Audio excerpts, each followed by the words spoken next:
Hello guys, तो badminton का match खेल रहा था आज मैं जेएमसी हल्द्वानी में। तो आज आप लोग को मिलाता हूँ फ्यूचर बडिंग डॉक्टर से, and they will tell you about the strategies, कैसे उन्होंने प्रिपरेशन करी, कैसे नीट का एग्ज़ाम क्वालिफाई किया। तो मेरे साथ हैं hello, my name is Ayush, I am from Dehradun. और मेरे साथ हैं hi, my name is Sachit Punetha, I am from Delhi. Very good. So अपने बारे में बताइए, आप कैसे प्रिपरेशन किया आपने होल जर्नी, जो एक साल की मेहनत थी, कड़ी मेहनत के बाद कैसे आपने? मैं सबसे पहले तो जितना अपना बेस्ट होता था उतना दे सकता, उतने देने की कोशिश की मैंने अपने लिए। 10 से 12 घंटे जितना आप पढ़ सकते हो पढ़ो।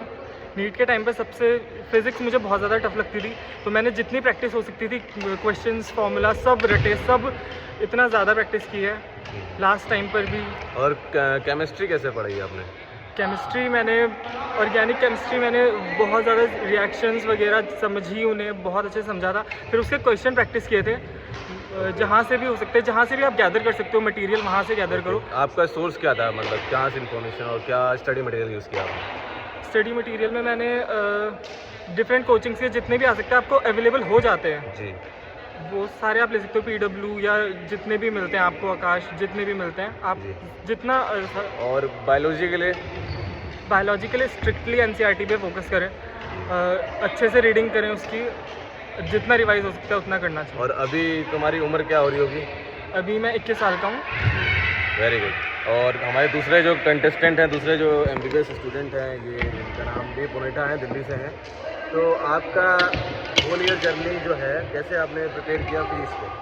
सर, फिज़िक्स के लिए तो बात ये होती है कि कुछ लोगों को समझ नहीं आता, कि जैसे हमारा एक टीचर, उससे आपको समझ नहीं आ रहा, तो बात ये है कि आप ट्राई करते रहिए। ज़रूरी नहीं है जो आपको टीचर असाइन हो आपको उससे समझ आए। एग्जैक्टली। तो आपको जहाँ से समझ आ रहा है वहाँ से पढ़ो। और मेन चीज़ फिज़िक्स में होती है क्वेश्चन सॉल्व करना, क्योंकि कॉन्सेप्ट जितने डिफ़िकल्ट ट्रिकी से क्वेश्चन होंगे उससे आपको कॉन्सेप्ट और ज़्यादा क्लियर होता रहेगा। ओके, देखो ऐसे इंटरव्यू आपको इंटरनेट पे बहुत सारे मिल जाएंगे, मगर मैं कुछ अलग सा तुमको देना चाहता हूँ। तुमने होल डे अगर सुबह से उठने की बात किया तो कैसे आपकी अप्रोच रहती थी, कैसे दिनचर्या रहता था पढ़ने का?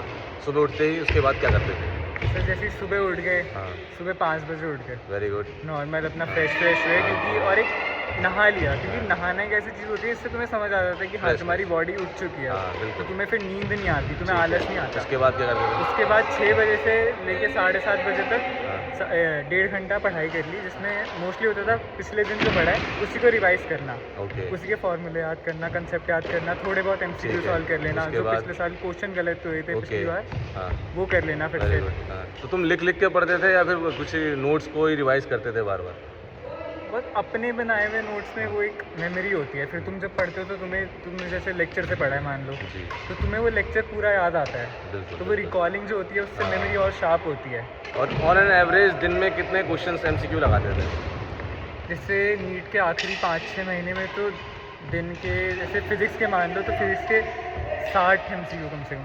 60 MCQ फिजिक्स के। और बायोलॉजी केमिस्ट्री के लिए आप क्या करते थे? MCQ जैसे- लगाते थे या फिर लाइन टू लाइन जो चीज़ें भूल गए हो रिवाइज करना है उसको पढ़ते थे? जैसे बायोलॉजी के लिए तो NCERT, जैसे सब कहते हैं NCERT गॉड है, NCERT ही पढ़नी चाहिए, क्वेश्चन सीधा उससे उठ के आते हैं लाइनों से। उठ के लाते, मतलब एक भी क्वेश्चन बाहर से नहीं आया NCERT? NCERT के बाहर से कोई क्वेश्चन नहीं आता, ठीक है। चाहे वो थोड़ा सा बाहर से आया हो तो वो रिलेटेड NCERT के पैराग्राफ से ही होगा। Okay okay. तो केमिस्ट्री के लिए?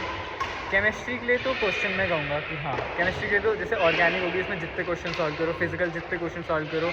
इनऑर्गेनिक के लिए फिर से NCERT। नीट का जब एग्ज़ाम से 1 महीना पहले या 10 दिन पहले मैं कहूँ तो बहुत ज़्यादा स्ट्रेस होता है। जैसे कि अभी नीट जो है कैंसिल हो गया, दोबारा से रीनीट हो रहा है, तो उस दौरान का स्ट्रेस है। और कॉलेज में जैसे ही एडमिशन ले लेते हो उसके बाद की लाइफ कैसी है?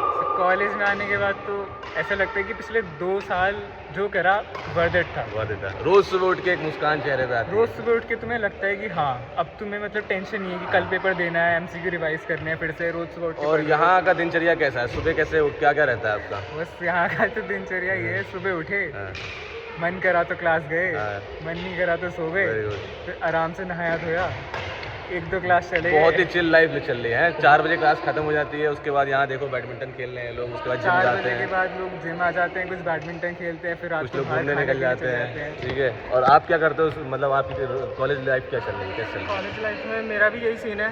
मैं भी सुबह की क्लास अटेंड कर ली, फिर 1-2 छोड़ दी, फिर प्रैक्टिकल्स अटेंड किए, अपना, फिर यहाँ पर आगे मतलब यहाँ पे आके आप फिर पढ़ाई की टेंशन नहीं है, स्ट्रेस नहीं है, अपने आप को आप ध्यान दे रहे हो, बैडमिंटन पे ध्यान दे रहे हो। अभी कितना टाइम हो गया है बैडमिंटन खेलते हुए आपको? बैडमिंटन खेलते हुए 1 ही महीना हुआ है अभी तो। नई स्किल्स डेवलप कर रहे हो, फिर अभी जिम भी करोगे, बॉडी बनाओगे, बैडमिंटन और कौन से स्पोर्ट्स आते हैं आपको? पिछले साल मैं वॉलीबॉल भी खेलता था, हाँ। बट इस साल मैंने नया ट्राई करने की कोशिश की है, क्योंकि Very good. डेवलपमेंट खुद का ज़रूरी होता है। तो स्टे ट्यून, मैं ऐसे बहुत से कंटेस्टेंट और बहुत से एमबीबीएस स्टूडेंट से मिलाऊंगा आप लोगों को, जो आपकी जर्नी को आसान बनाएंगे। Thank you.